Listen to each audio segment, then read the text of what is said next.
নতুন mini blog নিয়ে চলে এসেছি। সকালবেলা স্নান করে চলে এসেছিলাম মন্দিরের দিকে। মন্দিরে যে সমস্ত কাজ থাকে আমি কিছুটা এগিয়ে রাখি। ঠাকুর গোপালকে খেতে দেওয়া আর তারপর ঠাকুরমশাইয়ের যে কাজ থাকে ঠাকুরমশাই করে তারপরে পুজো দিয়ে চলে যায়। ঠাকুরমশাই পুজো দিয়ে চলে গেছে। এখানে আমি ব্ল্যাক কফি নিয়ে নিয়েছিলাম। তো ব্ল্যাক কফি খাচ্ছি আর এদিকে আশাদি পুঁই মিটুলি কাটছে, নিজের বাড়ি থেকে নিয়ে এসছে। আর রেহানা এদিকে কাজকর্ম করছে। তো আমি এদিকে ব্ল্যাক কফি খাচ্ছি আর ভাবছি আর গল্প করছিলাম আশাদির সাথে কী রান্নাবান্না করব না করব। আশাদি তাহলে কেটে দেবে, মামুন দুদিনের জন্য ছুটি নিয়েছে। তো ততক্ষণে আমি রান্নাবান্না হয়ে গেছিলো। পেঁয়াজ পোস্ত করেছিলাম, ডিমের ঝোল করেছিলাম, এদিকে স্যালাড কাটা ছিল আর এদিকে আশাদি রান্না করেছিল পুঁই মিটুলির তরকারিটা চিংড়ি মাছ দিয়ে, মূলো দিয়ে, আরও কী কী সবজি ছিল আশাদি করেছিল, ছিম। তো অনেক রকম সবজি দিয়ে খুব ভালো হয়েছিল আর খুব গরম লাগছিল, ওয়েদারটা এত বাজে হয়েছিল।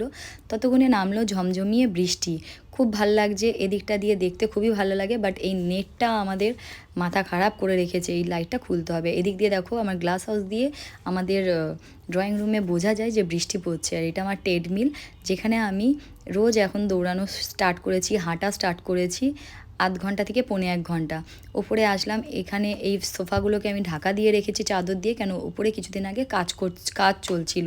আর এদিকে নেমেছে ঝমঝমিয়ে বৃষ্টি। গ্লাস হাউসে আসলে খুব ভালো লাগে, বৃষ্টি যে পড়ছে সেটাকে দেখতে খুব ভালো লাগে, বাট অত টাইম আমার কাছে নেই, আমাকে নিচে যেতে হবে তাড়াতাড়ি করে। আর এদিকে সন্ধেবেলা হয়ে গেছে, ঠাকুরমশাই এসে পুজো দিয়ে চলে গেছে। তো পুজোর পর আমার কিছু বাড়ির ঘরের কাজ থাকে, সেগুলোকে আমি তাড়াতাড়ি করে নেব। আর এদিকে আমি রেডি হয়ে চলে এসেছিলাম আমার ট্রেডমিলে, যেখানে আমি ঠিক করেছি হাফ অ্যান আওয়ারের চেয়ে বেশি মানে রানিং করব বা হাঁটবো। তো আমি সেটাই করেছি আর আমার ঘাম টপটপিয়ে পড়ছে। তারপরে কিছুক্ষণ ফ্রি হ্যান্ড এক্সারসাইজ করছিলাম।